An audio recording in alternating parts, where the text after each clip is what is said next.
Трейлер катары ушу шпаканын айтып койдум эле, адамдар трейлерди көрүп туруп дагы ар жагын укпаптыр деле да. Чындыкты бетке айтканды жакшы көргөн адамдардын бири ушул Мадумаров. Шахматтык тартипте да бар да.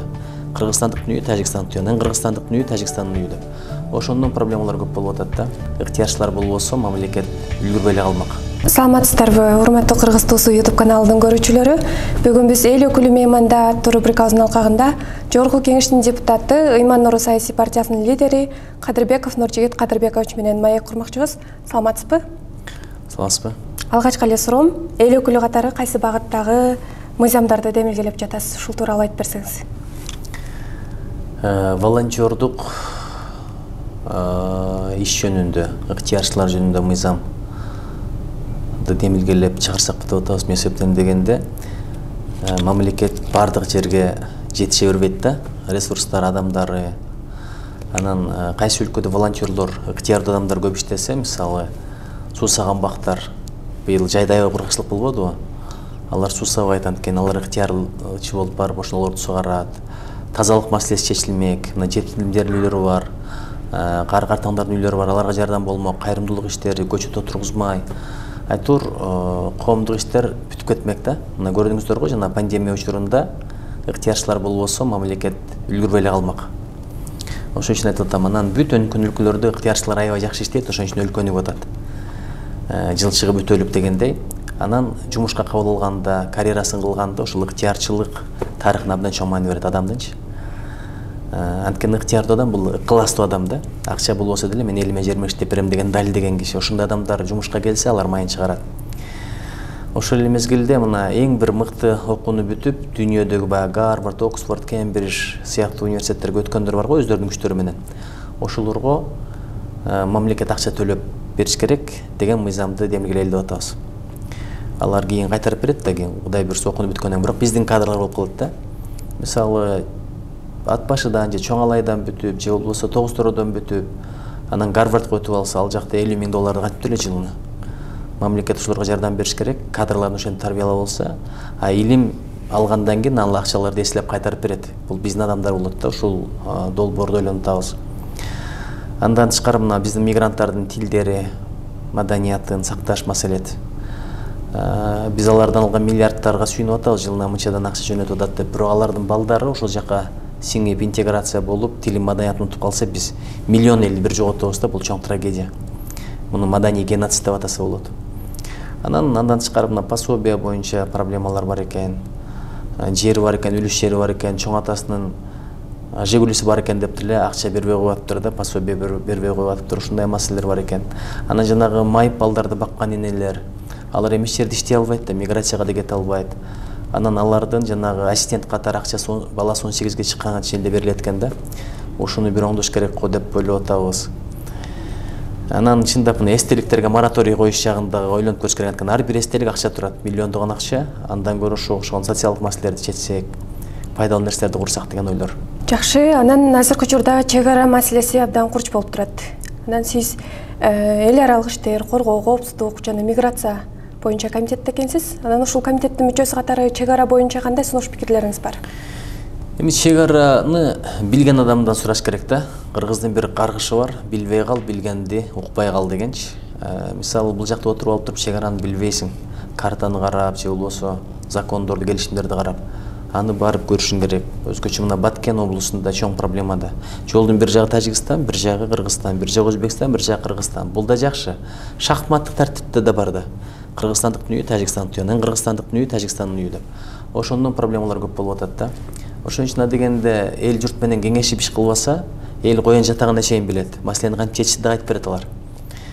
Анан көрдүңүздөр, эми биз кошуна болгонубуз менен, тууган дегенибиз менен күч келгенде күч колдонгондон тартынбайт экен. Уялбай эле колдоно баштады курал жарактарды. Ошон үчүн армияны күчтөндүрүш керек экен, модернизация кылыш керек экен. Анан эң башкысы эл ошол жактан жапырт көчүп кетип калбагандай шарт түзүш керек да. Кантип жумуш ордорун түзүш керек го, фабрика, заводдорду, цехтерди ошол жака курсын ишкерлер. Бирок ишкерлер кантип курат, ал жакта ошентип ок атылып атса? Ишкерге биринчи тынчтык керек. Болгону ушул эгерде ким Баткен облусунда жумуш ордорун түзсө, ушундай өндүрүш же өнөр жай кура турган болсо, анда ошолорго налог каникулу мынча жылга деп бир жеңилдик берсе, анан ишкерлер барышы мүмкүн да. Анан эми Баткенге баргандар билет, ошо кадам жайдан баштап ошол Лелекке чейин тас талалар, такыр жерлер аябай көп. Ошол жактарга суу чыгарса, адамдар бак эгип, дыйканчылык кылып, ошентип анан кийин бир кызыгуу менен өздөштүрүп калышы мүмкүн да. Болбосо кетип калса, анан чек ара аймактар бош калса, эң чоң маселе мына ушул болот. Айтор социалдык, экономикалык, гуманитардык маселелердин баардыгын чечкенде гана чек ара кош чечилет. Анан башкы прокуратура Дахан Мадумаровду жоопко тартуу боюнча сунушу менен жогорку кеңешке кайрылды. Сиз дагы бул боюнча парламентте өзүңүздүн пикириңизди билдириңиз. Дагы деле ошол пикирдесизби? Албетте, ошол эле пикирдебиз. Анткени мына быйыл Кудайга шүгүр шайлоо бир топ таза өттү. Чын айтканда. Эми кандидаттардын, партиялардын кылган айрым кылыктарын эми эсепке албаганда, чындап мамлекеттик бийлик ресурстарга тыюу салып койду да, бул абдан маанилүү. 2010-жылы, 2015-жылы мынча голос менен бүтүн Кыргызстанда деле Иман Нуру партиясы өтөт беле, өтпөйт беле, бул өзүнчө бир маселе да. Ошон үчүн Кудайга шүгүр мына парламентке келип калдык. Буга чоң рахмат айтыш керек ушу уюштургандарга. Бирок эми эрдик кылып кой союп, анан төс тартты дегендей болбой, ушул жакка айрым оппозициялык күчтөр келдиби, ошого чыдап, сабыр кылып бир жагы шүгүр кылыш керек. Анткени жакшы болуп аткан иштерди айта тургандар көп. Чындыгында мына армияны модернизациялап атканы, Кытай, Кыргызстан, Өзбекстан жолун курууга аракеттер болуп аткандыгы, мындай эл аралап аткандары, жакшы нерселер көп эле, аны айта тургандар абдан көп. Бирок анча-мынча ачуу чындыкты айтып тура турган оппозиция да керек да. Эгер оппозиция жок болуп кетсе, аны ойлоп табыш керек, сураныш керек, сен оппозиция болуп бер деп. Эмне себептен дегенде, бардыгы эле бирин-бири ушинтип сыйлап, анан жакшы жагын айтып тура берсе, чындык көрүнбөй калат, чындык көрүнбөгөндөн көп көйгөйлөр чечилбей кала берет. Ошон үчүн мурдагы падышалар айтканда, атайын жаш улуу, мындай бир тажрыйбасы бар, кадыр бар кишилерди тандап алып туруп, ачуу чындыкты сиз мага айтып туруңуз, сиздин милдетиңиз ошол. Анан башталарга айткан. Эгер мага айткандан тартсаңар, ушул кишиге айткыла, ушул киши мага чындыкты айтып турсын депчи. Эми Кыргыз парламентинде жашы дагы улуу, тажрыйбасы бар, ошентип чындыкты бетке айтканды жакшы көргөн адамдардын бири ушул Мадумаров. Мадумаровдун болгону менимче зыяны жок, балким пайдасы бар. Анча-мынча маселелерди башкалар тартынгандарды түз эле айтып коюп атпайбы. Анан негизи ушул бийликтике сый урмат көрсөтүү бул эми Жусуп Баласагын деле жазган, Газали деле жазган. Бирок Македонскийдин да оппозициясы болгон, Чыңгызхандын да оппозициясы болгон, Умар бин Хаттабтын деле оппозициясы болгон. Бул боло берет бийлик бар мезгилде. Ошон үчүн менимче президентибиз мындай акылман инсан. Генералдык прокурор деле, Назулушев деле мен билгенден абдан бир салаваттуу, жакшы адилеттүү юрист деп билем. Кимдер кандай сунуш берип атат, эмне үчүн ушундай алып барып атат, муну жакшылап иликтеп көрүш керек. Менимче туура чечим кабыл алат деп ишенем. Анан баягы 6-чакырылыштын депутаттары өзүнүн ар кыл лакабаттары менен тарыхыбызда калды окшойт. Анан сиздин пикириңизче жаңы шайланган эл өкүлдөрү элдин ишеничин актайт деп ойлойсузбу? Мен эми бирөө үчүн сүйлөгүм келбейт. Ар кимдин өзүнүн башы, өзүнүн жолу бар. Бирок биз колдон келген аракеттин баардыгын кылабыз. Иман Нуру партиясы, жеке мен өзүм ушул элибизге, журтубузга, иманыбызга, адамзатка, мекенге кызмат кылып берсе экен деген тилегибизди аткарганга аракет кылабыз. Мына жаратканга чексиз рахмат, ушул мүмкүнчүлүктү берди. Анан эми бирок лакап менен ошол парламент менен такыр атаган жокмун. Тилим барган жок да, тилим барган жок. Эми арасында жакшы балдар, кыздар деле бар эле. Кой аксагы менен миңдеп коет. Адебиз бу дебиз, ошолорго добуш берген өзүбүз болчубуз. Анан эми жылдан жылга өнүгүш керек, балким алардын аталарынан тыянак чыгарып сабак алып биз аракет кылабыз жакшы иштегенге деп үмүт кылып атам. Негизи эле ушу бирөөнүн кемчилдигин лакап кылып айткандан корком. Анткени өзүңдүн кулагың, өзүңдүн жүрөгүң, өзүңдүн мээң өзүңө жакыныраак. Оозуңдан чыгып жакынга жармашат деп коет кыргызча. Ошон үчүн негативдүү сөздөрдү айткандан абайлап эле жүрөм. Кудай бизди ошондой жаманаттан сактасын, жакшы аттуу эле болуп жүрө берели. Азыр жогоруда өзүңүз деле айта кеттиңиз, баягы жөлөк пул маселеси боюнчачы. Анан турмушубузда 5-6 балалуу, бирок туруктуу иши жок болгон үй бүлөлөр көп экен да. Анан ушул маселени кантип чечсек болот? Эми мыйзамды бир карап чыгып, иликтеп, дыкат иликтеп анан өзгөртүш керек го дейм. Толуктоолор киргизиш керек. Анан ушул пособияларды, жөлөк акчаларын берүүнү кимге беришти тактаган адамдарга да нысап берсин. Анткени бир иман болбосо билес, өң тааныштарга кол тартып анан чындап муктаждарга бербей коюшу мүмкүн да. Анан бирок мен уктум, чоң атасынын Жигулиси бар экен, күйөөсү Россияда жүрөт экен деп деле акча бербей коет экен. Күйөөсү 5000 сом алат экен, балдары 5, анан күйөөңдүн айлыгы бар экен деп деле бербей коет экен. Ошон үчүн муктаждарга берсек, анан ошондо кантип анан болбосо кантип элибиз көбөйөт. Келиндер кой деп төрбөй койсо, бул демографиялык проблема болот. Ансыз деле мына бир пенсионерди бакканга азыр 0,8, бир адам эмес экен, 0,8. Ошентип барат турбуз да, бул пирамида ушундай болуп кеткени бул өкүнүчтүү нерсе да. Анан тилегим ушул, бирок кээ бир бай адамдар деле, колунда барлар деле эптеп документ толтуруп, ошол пособияга отуруп алгандарды угуп жүрөбүз. Кудай аларга да нысап берсин. Бул жакшы нерсе эмес. Анткени асмандан түшпөйт ал. Ишкерлер берген акчалар да, жана налог акчалары.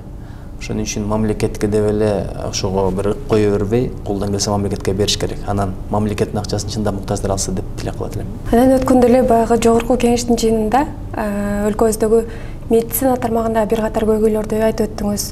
Аны менен катар оорукананы шпакана деп атоону сунуштадыңыз. Анан коомчулукта бул абдан кызуу талкуу жаратып, сизге сын пикирлер айтылды.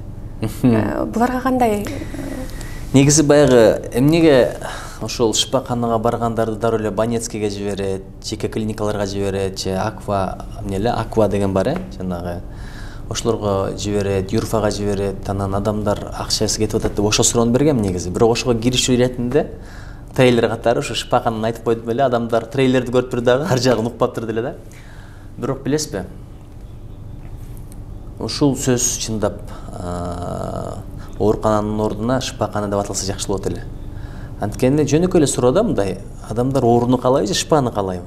Бул ниет маселеси. Тил дилге таасир этет деп коет. Тил маанайга таасир этет. Мисалы, аял затын гүлгө теңелсең башкача, анан жыланга теңелсең башкача. Болгону бул сөз да. Сөз адамга кадимгидей таасир этет. Сөз менен дарылаган терапиялар бар. Бул укмуш маселе да. Ошон үчүн оозуңдан позитивдүү сөз чыкса, бул ден соолукка аябай пайдалуу. Бул нейролингвистикалык программирование деген бул чоң илим өзүнчө. Ошон үчүн оозуңдан чыккан сөз жакынга жармашат деп айтып кетпедим, бул бекер сөз эмес да. Анан мына мисалы билимкана деп атпайбызбы? Негизи бала билимсиз болуп барат. Жо бала билимсиз болуп атат деп анан билимсиз кана деген жокпуз да, билимкана ниет болуп атат да. Ошон үчүн ооруга шыпа дейт, илдетке дава, же болбосо дартка дава, илдетке шыпа деген кыргыздын сөзү бул. Анан кээ бирлер айтат, бул арабташып кетип атат. Эми мен арабтын сөзү экенин деле билбейт экенмин. Шыпа тилейм, шыпа таптыр деген сөздөрдү бабалардан угуп эле келаттык эле. Анан дагы бир жери бар да, мисалы, эмкана деп айтсак кандай болот депчи. Эмкана болсо анда врачты эмчи деп кылат экенбиз. Кыргыз эмчи домчу деп жанагындай бир апаларды айтат, балдарды келип чойгончу. Эгерде давакана десек давагер, шыпакана десек шыпагер. Анын үстүнө мына эмкана деп процедураны айтып жүрөт, поликлиниканы айтып жүрөт. Ошон үчүн ойлонуп айтылган сөз, мен ишенем, бара-бара ушул оорукана шыпакана деп шыпаканага айланса жакшы да, адам шыпа издеп барат, шыпа болуп кетсе экен деп. Эми оорудан шыпа таппай калгандар канча? Менимче ушу талкуу болгону жакшы болду. Бир аз да болсо түшүнүк келди окшойт.